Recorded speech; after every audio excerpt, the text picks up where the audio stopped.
तो हजरत बताए नबी एक तरीका बचाए खड़े हुए, कहीं का तो कहीं एक तरीका बचा है कि कब्र के सामने जब आवा करो तो एक हाथ सर पर रखो, एक हाथ कमर पर रखो और ऐसे ऐसे किया करो। तो गुस्सा होगा, कहीं क्या मौलाना मजाक कर रहे हो? कहीं मजाक क्या यार, जब हाथ बांधना भी नमाज के मुशाबे, हाथ छोड़कर खड़ा होना भी नमाज के मुशाबे, तो कैसे खड़ा हुआ? जब यही एक तरीका बचा, यही में तुम खड़े हुआ करो। इतने बड़े बैल होते हैं, नमाज ऐसे हाथ बांध कर खड़े हो जाए, कोई रुकू सजदा ना करे, तहियात ना पढ़ो, हाथ बांध कर ऐसे कहीं खड़ा हो जाए तो क्या नमाज हो जाएगी? नमाज के लिए सजदा भी जरूरी है, रुकू भी जरूरी है, क़िरात भी जरूरी है, अत्तहियात भी जरूरी है, तकबीरात का कहना भी जरूरी है, लेकिन वो कहते नमाज होगी। ऐ लोगों, अल्लाह वालों की कब्रों पे जाया करो। जाने से एक हमारी आपकी सोच अलग होती है। हमारी माँ बहनें कब्रों पे जाती हैं। रसूलुल्लाह सल्लल्लाहु अलैहि वसल्लम की बीवी हजरत आयशा का बयान है कि हुजूर का विसाल हुआ तो हुजूर जब रोज़े अनवर में दफन हुए तो हजरत आयशा कहते हैं कि मैं ऐसे जाती थी और हाजिरी दिया करती थी। कुछ दिनों के बाद उनके अब्बा हजरत अबू बकर सिद्दीक रज़ी अल्लाह अन्हु का इंतकाल हुआ। वो हुजूर के दाहिनी तरफ रखे गए तो हजरत आयशा कहती हैं तब भी मैं जाती थी और हाजिरी दिया करती थी। उसके बाद जब हजरत उमर फारूक आजम का इंतकाल हुआ और वो हुजूर के बाएं तरफ दफन किए गए, तब हजरत आयशा कहती हैं कि मैं जाती थी तो पर्दे के साथ जाती थी। मुझे अमीरुल मोमिनीन उमर से शर्म आती थी कि मैं बेपर्दा होकर के वहां जाऊं। तब हजरत आयशा ने पर्दा इख्तियार किया, कब्र अनवर पे जाती थी तो हिजाब के साथ जाती थी। मुसलमानों, इससे एक अकीदा सुनो कि गोया कि हजरत आयशा का अकीदा था कि अमीरुल मोमिनीन उमर कब्र में है लेकिन हमको देख रहे हैं, सुभान अल्लाह, सुभान अल्लाह। इसीलिए वो पर्दे से जाते थे। और उससे पहले उनके शौहर थे तो शौहर से पर्दा नहीं, अब्बा थे तो अब्बा से पर्दा नहीं। लेकिन जब अमीरुल मोमिनीन उमर तशरीफ ले गए तो हजरत आयशा रोज़े अनवर में जाने के समय हिजाब पहन लेती थी, पर्दा कर लेती थी। पता चला कि हम सब की माँ हजरत आयशा सिद्दीक़ा रज़ी अल्लाह अन्हा ने हम लोगों को ये जहन दिया है, हमारी माँ बहनों को, कि तुम कहीं जाओ तो हिजाब में रहो ताकि किसी की निगाहें तुम पर न पड़े। लेकिन आज नकाबो पहनी है तो कमर में यहाँ रस्सा बंधी है, लागत है डाका डाले जा। इतनी बेहया लगती हैं वो औरतें जो नकाब पहनने के बाद कमर में रस्सी बांधती, पट्टी।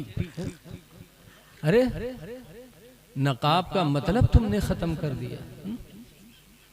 नकाब तो इसलिए इजाद हुआ था कि औरत पहन ले ताकि उसके बदन का नीचा ऊंचा हिस्सा किसी को नजर ना आए। बोलो, लिबास अल्लाह ने किस लिए दिया? ताकि हमारी तुम्हारी इज्जत को लिबास छुपा ले। और कमर में जब रस्सा बांध लिया तो बदन का हिस्सा ऊंचा नीचा सब जाहिर हो गया कि नहीं हो गया? तो जो मकसद था हिजाब का, वो मकसद हमारी माँ बहनों ने खत्म कर दिया। हिजाबो नकाबो पहने रही हैं और मुंह खोले रही हैं, गिरेबान के बटन खुले रही हैं, तब तुम नकाब काहे पहनत हो? ऐ मेरी माँ बहनों, शर्म हया ईमान का आधा हिस्सा है। हुजूर फरमाते अल हया व शाबतुम मिनल ईमान, हया शर्म ईमान का एक हिस्सा है।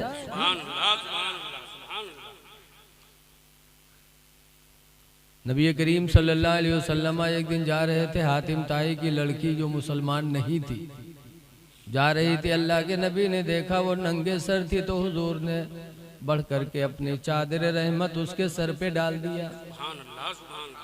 जब चादर रहमत डाली तब हातिम ताई की लड़की कहती है, मोहम्मद मैं इस्लाम नहीं लाई, तुम्हारी दावत को ठुकराती रही, लेकिन तुम इतने रहम दिल ठहरे कि मुझे नंगे सर देखा तो अपनी चादर रहमत अता कर दी। तब वो लड़की कहती, मोहम्मद खुदा की कसम, आपका इखलाक, आपकी रहमत से मुझे यकीन हो गया कि आपकी नबूवत भी सच्ची है, रिसालत भी सच्ची है। कलमा पढ़ी ला इलाहा इल्लल्लाह मुहम्मदुर रसूलुल्लाह सल्लल्लाहु अलैहि वसल्लम।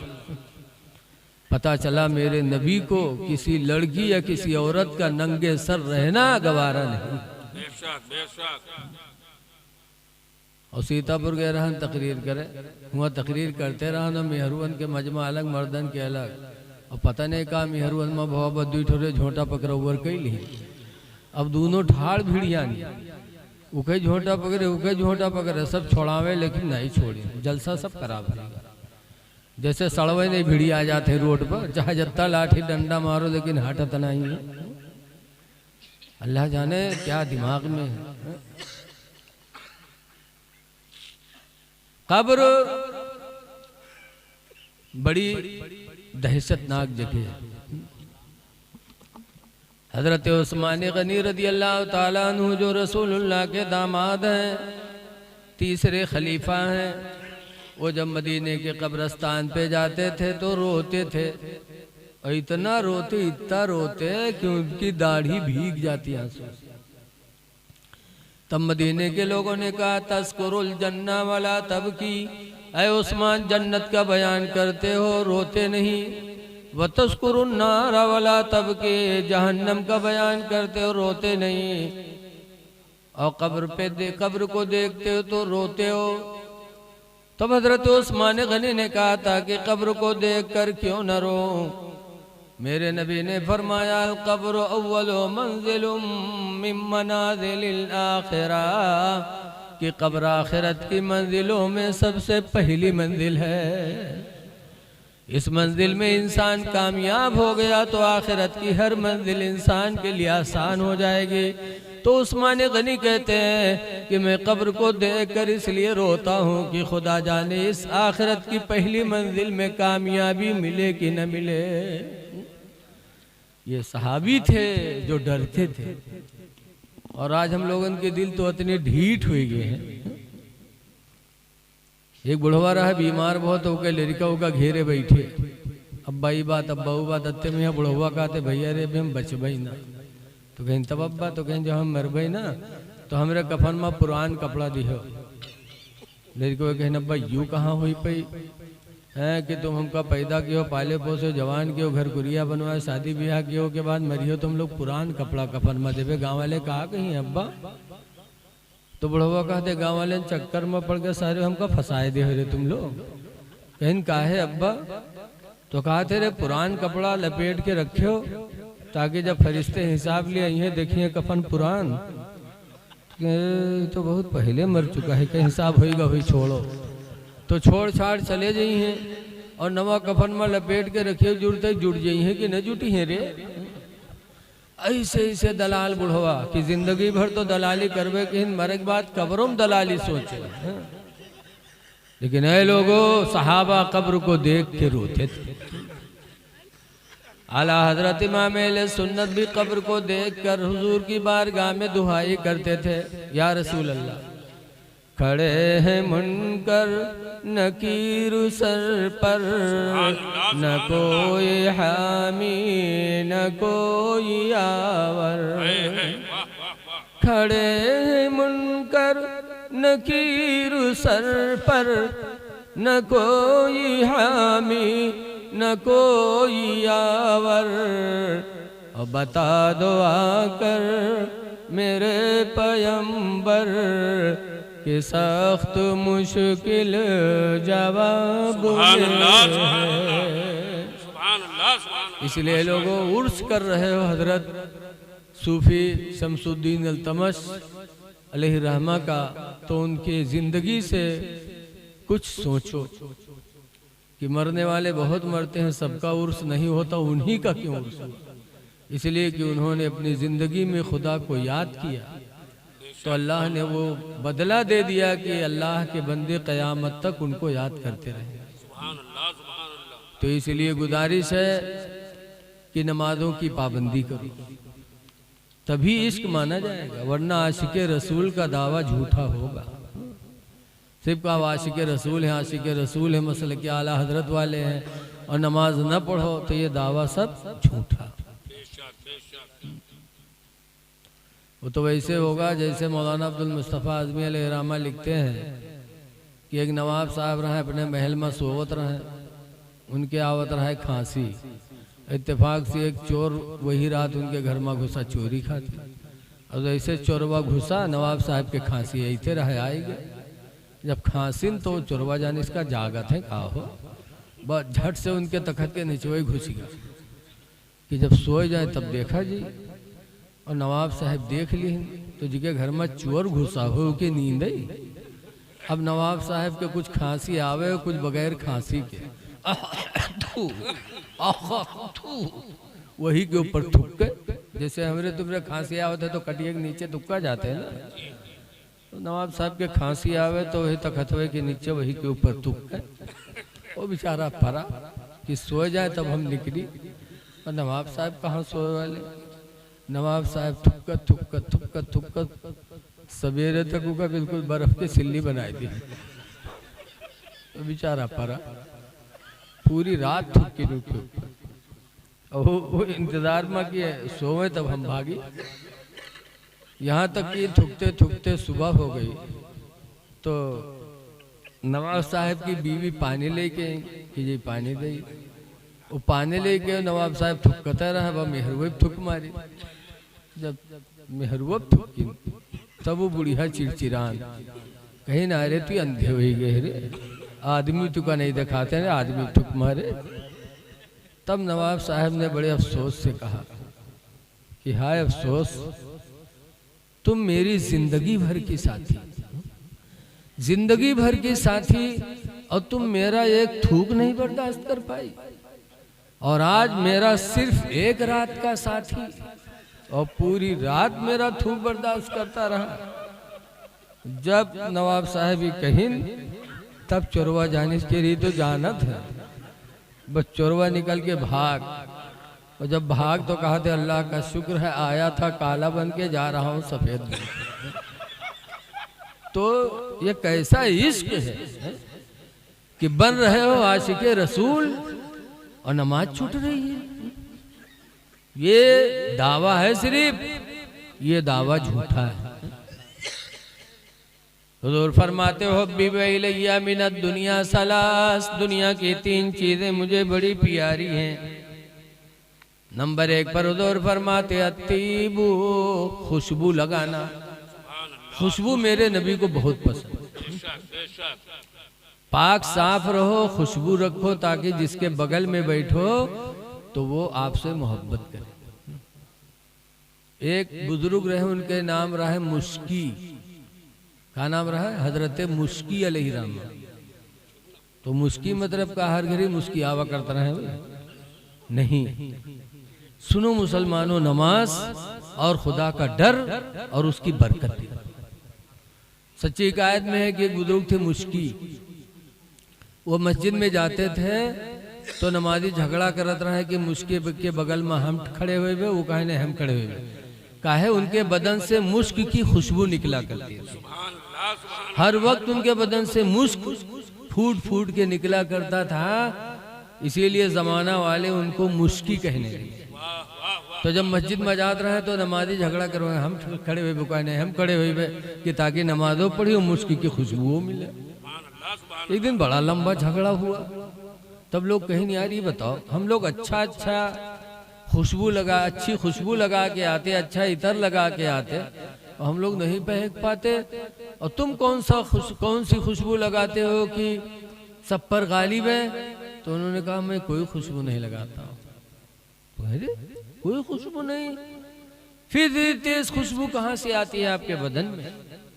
तब उन्होंने अपना एक वाकया बयान किया, कहा मेरे अब्बा नहीं थे, मैं बहुत छोटा था, मेरी माँ ने एक कपड़े की दुकान पे नौकर रख दिया था। मैं कपड़े के मालिक को कपड़ा का थान उठा उठा के पकड़ाता था। एक दिन एक बुढ़िया आई अपने बहू के लिए कपड़ा लेने। वो बुढ़िया आई, उसने कई थान निकलवाए, फिर उसने मेरे मालिक से कहा कि मुझे अपनी बहू के लिए कपड़ा लेना है, इस नौकर को, इस बच्चे को भेज दो, कपड़ा लेके चले, जो कपड़ा मेरी बहू पसंद करेगी वो कपड़ा ले लूंगी, बाकी इसको पैसे दे दूंगी, कपड़े दे दूंगी। तो मुझकी कहते हैं कि कुछ रेखें मेरी मोछियों की आ रही थी, यानी जवान हो चुका था। तो मेरे मालिक ने उस बुढ़िया के साथ भेज दिया, और जब वो बुढ़िया अपने घर में लेके गई, कपड़ा मैंने रखा, बुढ़िया ने अपनी बहू को बुलाया। जब उसकी बहू आई तो उसने मेरे चेहरे पे जब निगाह डाली तो मेरी जवानी और खूबसूरत देखकर वो बहू मेरे ऊपर दीवाना हो गई। अब कपड़ा अलगे रहेगा, कुछ दूसरे हुए लागू। अब वो बेचारे परेशान। वो बहू कहने लगी मैं तुमसे करीब होंगी। वो कहने लगा कि अल्लाह को डरो और मुझसे दूर रहो। तो वो खंजर उठा के लाए, कहा अगर मुझसे गुनाह नहीं करोगे तो हम इस खंजर से तुमको कत्ल कर देंगे। तब वो मुझकी कहते हैं कि मैंने दिल ही दिल में अल्लाह की बारगाह में फरियाद की कि अल्लाह जान बचाना भी जरूरी है और गुनाह से अपने आप को बचाना भी जरूरी है। या अल्लाह तू कदर मुतलक है, कोई रास्ता पैदा कर दे कि मेरी जान भी बच जाए और मैं गुनाह से भी बच जाऊं। और जब बंदा दिल से अपने रब को याद करता है तो अल्लाह अपने बंदे के लिए कोई ना कोई रास्ता निकालता है। अल्लाह का वादा है कुरान करीम में, मय्यत्तकिल्लाह, जो अल्लाह से डरेगा यजअल लहू मखरजा, अल्लाह उसके निकलने का कोई ना कोई रास्ता बनाएगा। दिल में कहा परवरदिगार जान बचाना भी जरूरी है, इज्जत और गुनाह से बचना भी जरूरी है, मेरे मालिको मौला कोई रास्ता निकाल दे। तो कुछ इनके समझ में नहीं आवा तो पतोहिवा से कहने के कहीं भाई बहन मुझे पैखाना बहुत तेज लगा है, मुझे पैखाना कर लेने दो, फिर जो तुम चाहे ना मैं तुम्हारे साथ राजी हो जाऊंगा। तो एक नौकरानी उके रहा, बड़े घर की पतोहिया रहा, तो ये लड़की का पठैस के ले जाओ का लैटरिंग में है और बाहर रहो जैसे निकरी का फिर पकड़ लाए। ये बेचारे गए लैटरिंग में। अब लैटरिंग कर रहे हैं और सोच रहे हैं कि कैसे गुनाह से बचूं, और बाहर बिटिया खड़ी है कि निकले तो पकड़ के ले गई। मुश्किल फरमाते हैं कि लैटरिंग में बैठा पैखाना कर रहा था और सोच रहा था कि कैसे बचूं। फिर कहते मेरे दिल ने मुझे झिझोड़ा कि मुश्किल अगर तू खूबसूरत न होता तो आज तुझे गुनाह की दावत न मिलती। बोलो कोनो काना हो तो कहत की मिल लो है? या लंगड़ा हो तो मिला। कहने लगे कि मुश्किल आज तेरी खूबसूरती ने तुझे गुनाह की दावत दी है, आज अगर तू खूबसूरत न होता तो औरत गुनाह की दावत न देती। तो मुश्किल फरमाते जो पैखाना मैंने किया था वही पैखाना उठा के मैंने चेहरे पे लगा लिया, बदन पे लगा लिया कि हाय अफसोस आज अगर ये चेहरा खूबसूरत न होता तो मुझे गुनाह की दावत न मिलती। पैखाना जब चेहरे पे लगाया, बदन पे लगाया, बाहर निकले। जब बाहर निकले तो वो लड़की जो पकड़ने के लिए खड़ी थी देखी तो चिल्ला के भगी। तो यह बोली को कहा बात कहीं नहीं, पागल हो, पागल सिर्री है, देखो ही का पैखाना की जगह मुंह पर लगाया। वो रतिया देखे भगा भगा भगा, दरवाजा फट से बंद किया, धक्का दिया। बेचारे आए घर पे, नहाए, कपड़ा धुले, चेहरे को साफ किया, बदन साफ किया और 2 रकात नमाज़े शुक्राना की पढ़े के परवरदिगार तेरा शुक्र है कि तूने जान भी बचा लिया, गुनाह से भी बचा लिया। नारे तकबीर, नारे रिसालत, मसलके आला हज़रत, उलमाए अहले सुन्नत। वाह वाह वाह, जिंदाबाद। 2 रकात नमाज शुक्राना की पढ़ के वो मुश्किल सोए। जब सोए तो ख्वाब में एक नूरानी चेहरे वाला फरिश्ता आया। और उसने कहा अल्लाह के बंदे तूने अल्लाह को राजी करने के लिए अपने को गंदा किया। अल्लाह ने भेजा है कि जाके कह दो कि जब तक वो जिंदा रहेगा, मैं अपने इज्जत व जलाल की कसम खाता हूँ, जब तक वो जिंदा रहेगा मैं उसके बदन से मुश्क की खुशबू पैदा करता रहूंगा।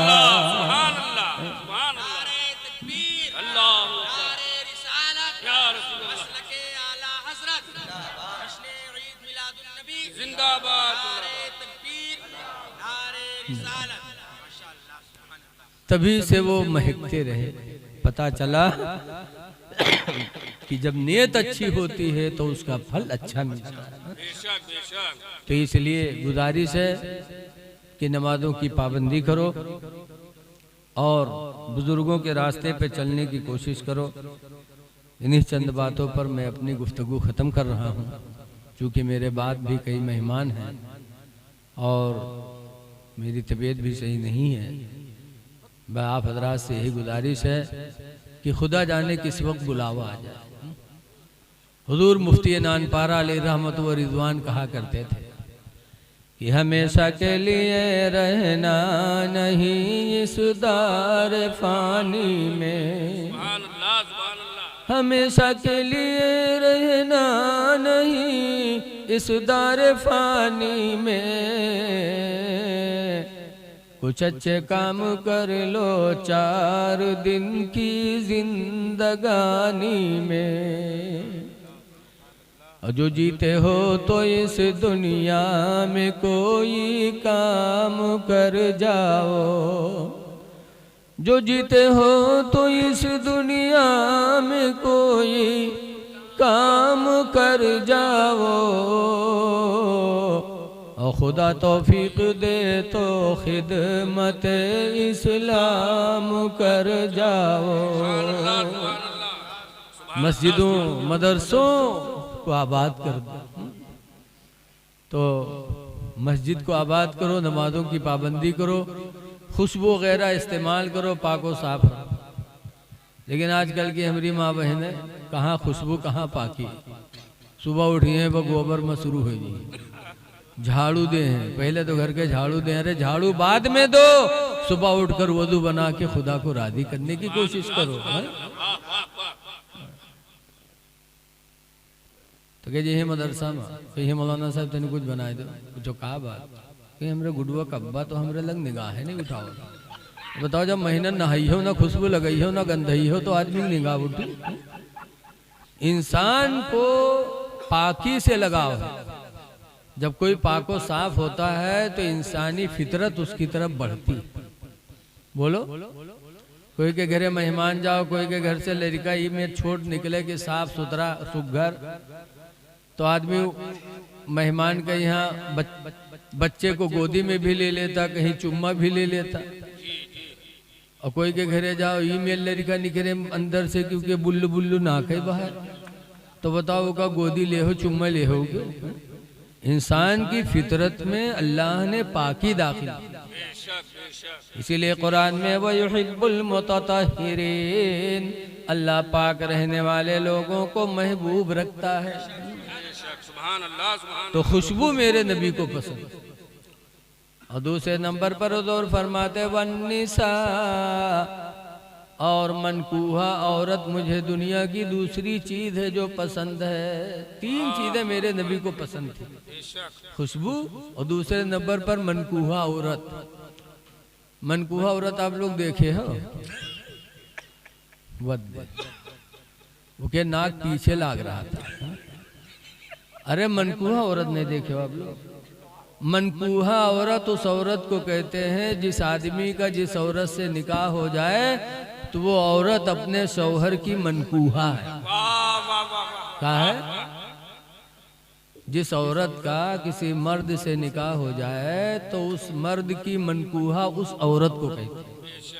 सरकार फरमाते हैं दुनिया की दूसरी चीज मनकूहा औरत मुझे पसंद है। ऐ लोगों, नबी के चाहने वाले हो तो नबी ने अपनी मनकूहा से मोहब्बत किया, तुम भी अपनी मनकूहा ही से मोहब्बत करो। लेकिन आज अपने निकाम चाहे जितनी बढ़िया परी हो, लेकिन नीक दूसरे के लागल। देहाती कहीं है ना कि दिल लगी गदही से तो परी का चीज है। ऐ लोगों, जो औरत निकाह में आ जाए खुदा का शुक्र अदा करो और उसकी तारीफ करो। उसके सामने जब बैठो तो कहो तुम बहुत खूबसूरत हो, तुम्हारी तो दुनिया में कोई मिसाल नहीं, चाहे वो कानिन हो, लेकिन उनका यही कहा हो कि तुम्हारी तरह तो दुनिया में कोई है ही नहीं, तुम बेमिसलो बेमिसाल हो। जब इस तरीके से तारीफ करी हो तो अगर 5 घंटा काम करे थे तो पूरा दिन काम करी, अगर 2 दिन पर तुम्हारा कपड़ा धो थे तो रोज धोई धोई फैले। तारीफ करते रहो। कहते हैं ना, बुजुर्गों ने लिखा है, खुशदिल मजदूर ज्यादा काम करता है। मजदूर से ज्यादा काम लेना, उसके दिल को खुश रखो। पुकार खवाए दो आज जमाने में, यहाँ ले टन टन टन टन। तो औरतों से मोहब्बत करो, उनकी तारीफ करो। ये हुजूर ने फरमाया कि मनकूहा औरत से मुझे प्यार है। इसीलिए हुजूर की एक बीवी हजरत सौदा बहुत बूढ़ी हो गई थी। अलग अलग हुजूर के बीवियों के हुजरे बने थे, काहे के, ये ईंटा पत्थर के झोपड़े बने थे, खजूर के पत्तों के झोपड़े सरकार के बीवियों के बने थे, और वही में हम सबकी माँ गुजारा करती थी। आज सौदा का नाम दुनिया में लिया जा रहा है, हजरत आयशा का नाम लिया जा रहा है, जिन्होंने पूरी जिंदगी अपने नबी के साथ एक झोपड़े में गुजार दी। एक साहब गए हजरत सौदा के दरवाजे पर, कहा सौदा सुना, रसूलुल्लाह ने तुमको तलाक दे दिया। अरे इतना सुनना था कि सौदा के मुंह से एक चीख निकली और रोने लगी। ऐसा बेतहाशा रोई कि थोड़ी देर बाद हुजूर आए। हुजूर ने सौदा को देखा तो फरमाया, सौदा तुमको किसने रुलाया? तो सौदा कहती है, अल्लाह के रसूल, मेरे माँ बाप आप पर कुर्बान हो जाएं, मैंने कौन सी गलती की थी कि आपने तलाक दे दिया? तो कहा, नहीं सौदा, मैंने तो नहीं दिया। वो जमाने में कुछ रहा लगाई बुझाई करे वाली, बताओ फुकटे में गए हुआ बताया है। रसूलुल्लाह ने फरमाया, ना मैंने तो नहीं तलाक दिया। तो हजरत सौदा का रोना बिल्कुल बंद हो गया, क्योंकि जानती थी कि अल्लाह के रसूल झूठ बोलेंगे नहीं। अब आज अगर कोई तलाक देते तो कहे हम नहीं दिया है, तो कहे तुम चाहे जरा तावक चूतर दे दो हम ना, इसलिए कि हमार तुम्हार झूठ मशहूर है। और रसूलुल्लाह के बारे में अज़वाज मुतहरात का क्या पूरी उम्मत का अकीदा है कि नबी झूठ नहीं बोलेंगे। जब सरकार ने फरमाया कि मैंने तलाक नहीं दिया, तब सौदा थोड़ा खुश हुई। फिर सरकार फरमाते हैं, सौदा तुम इतनी बूढ़ी हो गई हो कि इस उम्र में तुम्हें शौहर की ज़रूरत नहीं है, मैंने तलाक नहीं दिया, लेकिन अगर दे दूं तो तुमको इतना रोना नहीं चाहिए। तो सौदा कहते, अल्लाह के रसूल, मुझे मालूम है कि मैं काफ़ी बूढ़ी हो गई, इस उम्र में मुझे शौहर की हाजत नहीं है, लेकिन खुदा के वास्ते आप मुझे तलाक न दें, अपने निकाह में रखें, ताकि कल क़यामत के जम भरे महशर में जब मुझे ज़ौजे रसूलुल्लाह कह के फरिश्ते पुकारेंगे कि सौदा नबी की बीवी इधर आओ, तो क़यामत के दिन जब मुझे नबी की बीवी कह के पुकारा जाएगा तो मेरा सर फख्र से ऊंचा होगा। ये कि बुढ़ापे में 9 बीवियां एक साथ जिंदा, और बुढ़ापे में भी नबी का दामन छोड़ना गवारा न किया। और आज हमारा तुम्हारा हाल यक्के मैया कहूँ कहते मुंह मर नहीं जाते, इके मुंह देखे कि रोजी न हो, थू थुन तो गधा मिल लागत, जौन पावत है तौन कह दे। काहे आज हमारा किरदार गिरा, औरतों की के साथ ज्यादती, औरतों पर जुल्म की वजह से औरतें हमसे तुमसे मुतनफिर हो। इन पर जुल्म न करो। कुरान करीम की आयत नाजिल हुई इनके बारे में।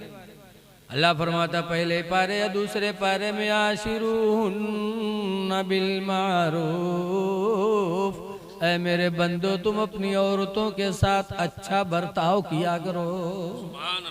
कुरान की आयत नाज़िल हुई इनके बारे में, इसीलिए जुल्म। तीसरे नंबर पर सरकार ने फरमाया, जुइलत कुर्रतु ऐनी फिस्सलाह, और मेरे आंखों की ठंडक नमाज में रख दी गई कि जब मेरा कोई उम्मती नमाज पढ़ता तो मुझे ठंडक मिलती।